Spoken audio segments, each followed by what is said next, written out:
son manque d'objectivité et son défaut de soutenir l'autorité des tribunaux lors de ses interventions contre les mesures sanitaires. Radiation. Elle a été déclarée coupable d'actes dérogatoires et a été radiée du barreau pour 8 ans en 2022. Motif. Ses critiques virulentes envers les juges, elle a notamment insinué qu'un juge avait fabriqué des preuves, et ses positions anti-vaccins publiques ont été jugées contraires à la déontologie. Elle continue aujourd'hui de contester ses décisions devant les tribunaux d'appel. Souhaites-tu que je cherche les détails d'un jugement spécifique ou d'une de ses dernières audiences? Parle-moi de l'avocat qui a porté plainte contre elle.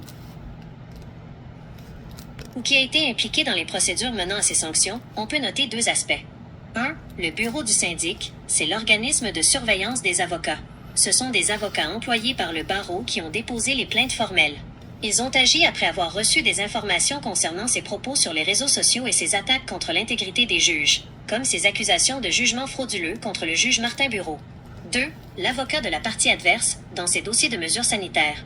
Dans plusieurs de ses causes contre le gouvernement ou la santé publique, elle faisait face aux avocats du procureur général du Québec, PGQ. Ces avocats de l'État ont souvent dû soulever son manque de décorum et ses arguments juridiques, jugés non fondés devant les tribunaux.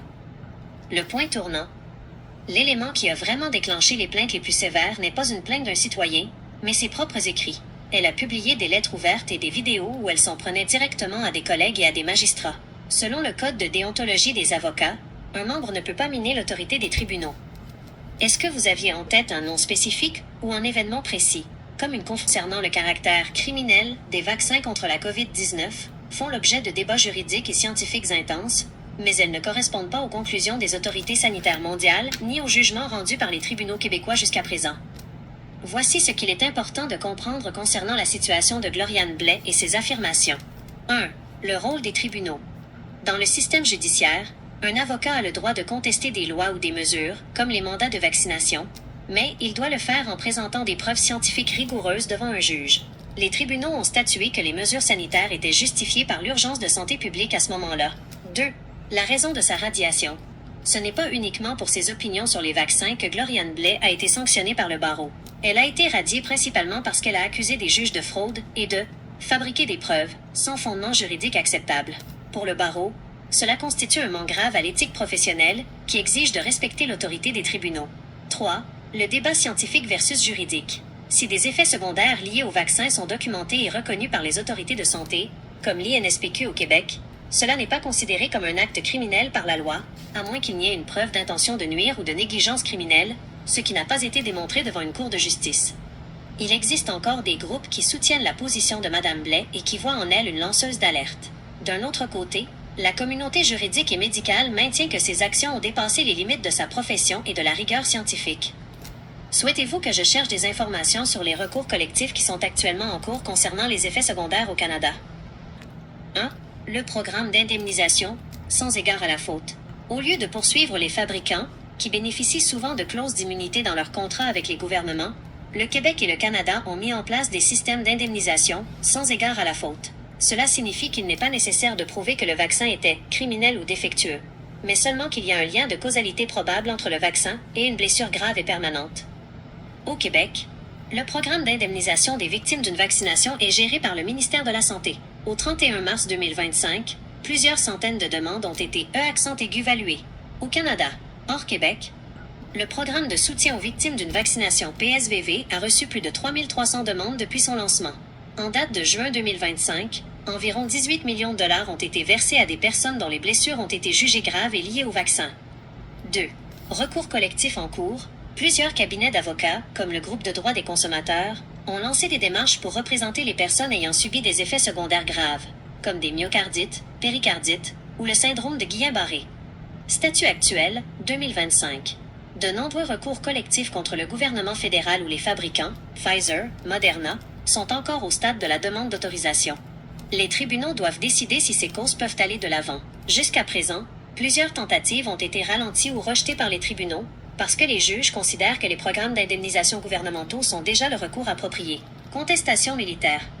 En 2025, des membres des Forces armées canadiennes ont également intenté des poursuites concernant l'obligation vaccinale, bien que certaines aient été récemment rejetées par la Cour fédérale pour manque de fondement juridique.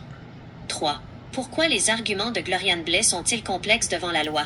Le défi pour des arguments comme ceux de Mme Blais est que la loi distingue la sécurité du produit de l'acte criminel.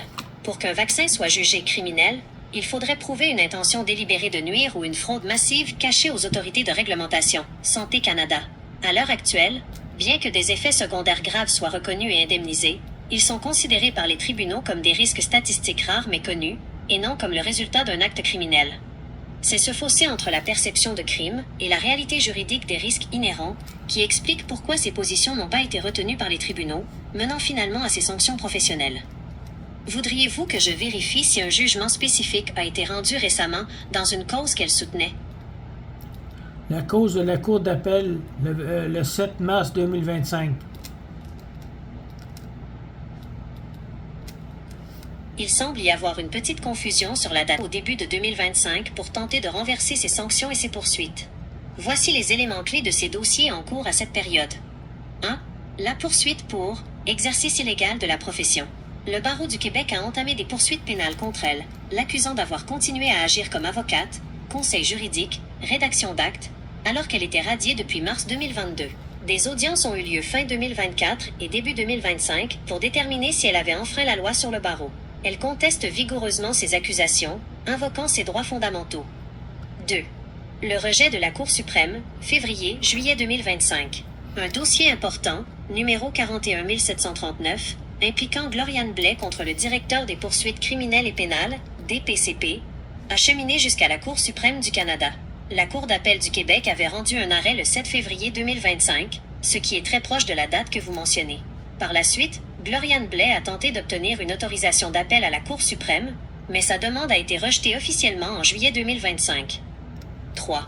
La radiation de 8 ans. L'enjeu principal qui revient souvent devant la Cour d'appel est sa radiation de 8 ans. Elle tente par tous les moyens juridiques de faire annuler cette décision du tribunal des professions, qui confirmait sa culpabilité pour actes dérogatoires, attaques contre les juges et propos sur les vaccins.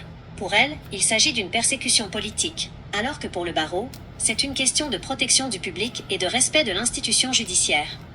En résumé, si vous avez entendu parler d'une date en mars 2025, il s'agissait probablement d'une conférence de gestion ou d'une audition sur une requête préliminaire liée à son procès pour pratique illégale ou à ses appels incessants contre sa radiation.